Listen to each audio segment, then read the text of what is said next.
l'interview maintenant. Et maintenant, je voulais vous poser une question. Je vois que vous êtes peintre, vous êtes artiste chanteuse, vous êtes écrivain.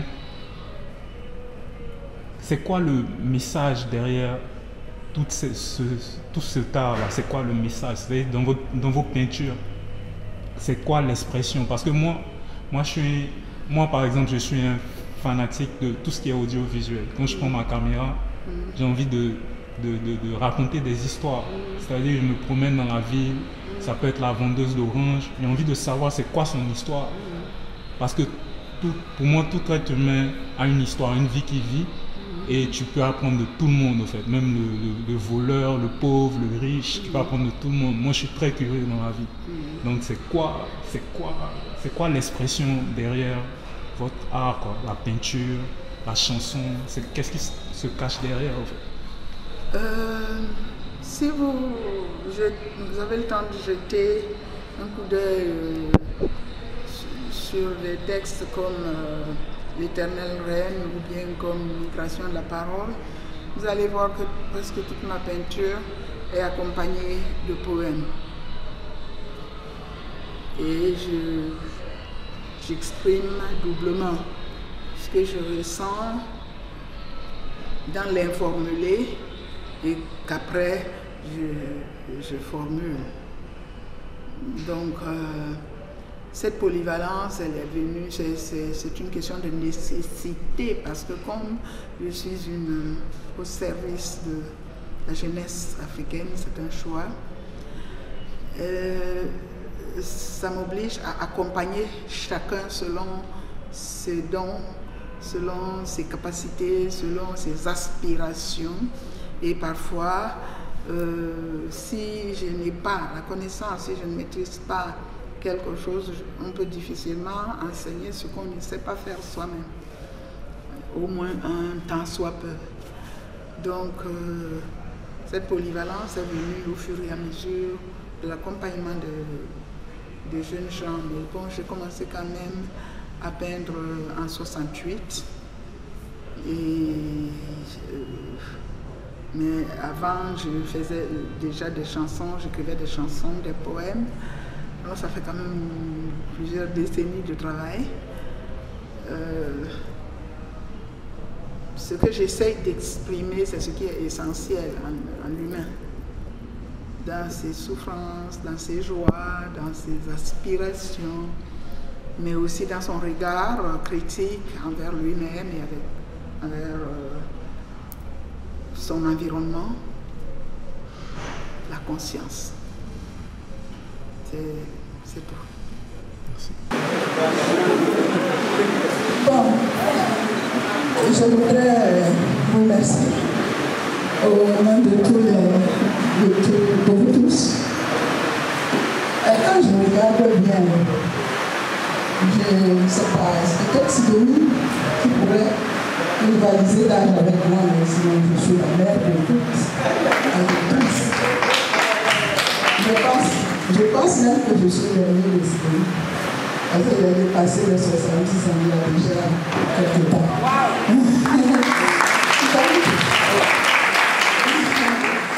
J'ai vu des prix, j'ai vu des trophées, je m'intéresse beaucoup ces derniers temps sur les prix. La seule chose qui me console, c'est que c'est la reconnaissance de l'autre. Et donc, quel que soit le cas, quand l'autre a décidé de te manifester un geste de reconnaissance, tu lui dois du respect. Mon grand-père m'enseignait que l'être humain ne doit à l'autre que la confiance. Si quelqu'un t'a fait confiance, tu lui dois tout. Donc je vous remercie pour la confiance, je vous remercie pour tout. Maintenant, avant-dernière question. Pourquoi le FIAC? C'est-à-dire, pourquoi vous avez créé le FIAC? Moi, je n'ai pas créé le FIAC. Le FIAC a été créé par des jeunes de Codis. Des jeunes qui fréquentent le village Kingi, mais aussi d'autres lieux culturels, qui ont leur propre expérience, mais qui ont cru que nous pouvions leur servir de modèle et qui ont voulu qu'on les accompagne. Donc c'est une initiative de jeunes de Cocody, une commune assez spéciale parce que effectivement c'est une commune qui compte quand même un grand nombre de villages qui essayent encore de conserver leurs traditions parce que notre survie est là-dedans. Non, non, non, je n'accepte pas, non, je ne suis pas ton frère. Hier, quand tu m'as dit quoi? Hier, dit quoi comment? Tu m'as dit que quand tu allais venir, tu allais placer les chaises. Donne encore les chaises quand tu es fâché. Mais oui, tu sais placer les chaises. Quand tu places les chaises, tout le monde est content. Ça va souvent, il te voit, mais il te laisse placer les chaises. Quand tu finis de placer, tout le monde est content. Ça vous dit ça? Et donc, je n'ai fait que les accompagner. Comme je suis prête à accompagner n'importe quel jeune Africain vers la réalisation de ses propres aspirations, ses propres découvertes, le développement de sa propre personnalité. Ok, maman, il y a une dernière question, mais cette question-là, pour moi, elle est importante, quoi, parce que moi, en tant que jeune Africain, comme je t'ai dit, je suis parti là-bas. J'ai vu beaucoup de choses, mais je suis revenu ici et j'ai envie d'être moi-même. Moi, ce que j'ai retenu, c'est que je peux porter les habits chers, je peux avoir une dernière voiture, mais ça n'enlève pas ce qui est moi-même. Donc, qu'est-ce que tu peux dire aux jeunes Africains qui, aujourd'hui, on constate qu'ils fuient leur culture, ils se disent que c'est bien vrai que tu peux apprendre de l'autre culture, mais je pense qu'on ne connaît pas assez notre culture et c'est comme si on rejette notre culture. Alors que quand tu commences à faire des recherches sur ta propre culture, tu vois que nous aussi on a des trucs importants, quoi. On a des choses de valeur. Donc qu'est-ce que tu peux dire aux jeunes Africains d'aujourd'hui, de 2021? Je dis tout le temps ces choses, mais je pense que je vais regarder si je trouve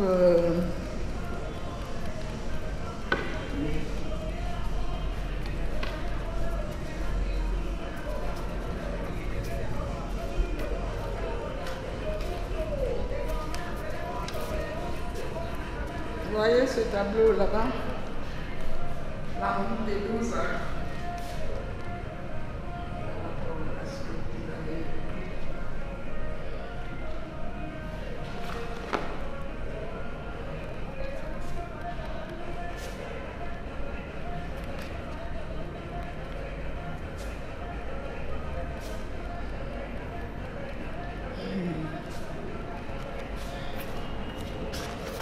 Ce poème-là,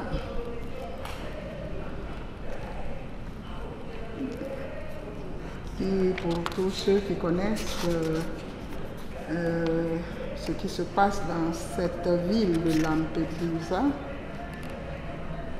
je crois qu'il y a déjà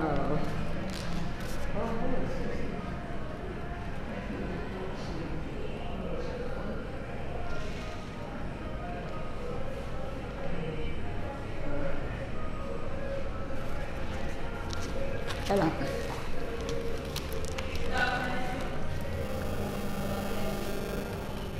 Ok. Lampedusa. Vous voyez, le recueil s'appelle Migration de la parole.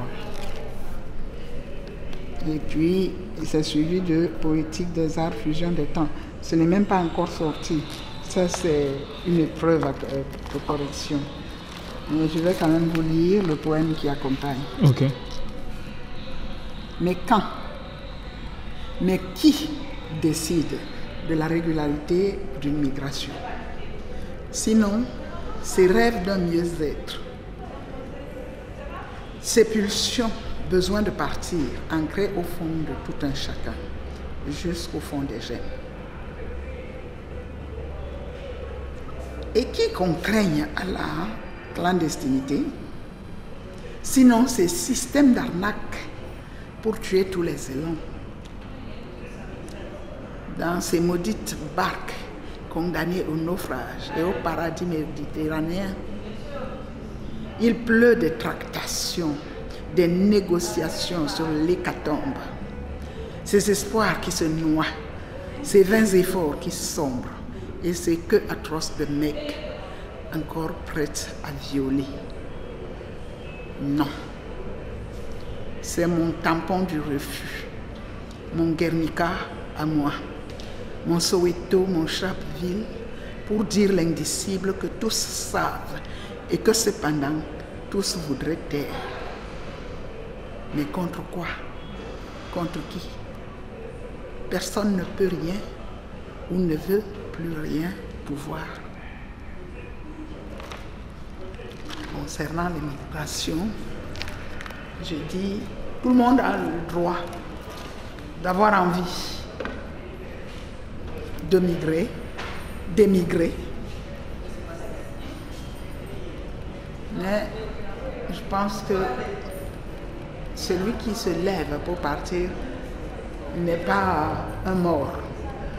C'est un vivant qui a une expérience, qui doit avoir quelque chose de sûr en lui qu'il a à partager avec les autres. Le problème de la migration aujourd'hui, c'est qu'il y en a qui décident que celle-ci est légale, l'autre est illégale, pendant que on promet aux gens le paradis là-bas, qu'on fait tout pour faire croire à la jeunesse africaine que le paradis c'est là-bas. Pendant ce temps, eux, ils arrivent ici, ils veulent s'accaparer tout, toutes les richesses, ils empêchent les gens de vivre chez eux dignement et ils les empêchent de vouloir aller donc ailleurs. C'est tout. Sinon, tout être humain a le droit de migrer et d'émigrer et d'immigrer où il veut, selon ses aspirations. Mais quand ce sont les seuls et les mêmes qui décident de quand la migration est officielle et de quand elle est régulière ou irrégulière, alors qu'eux-mêmes ne sont que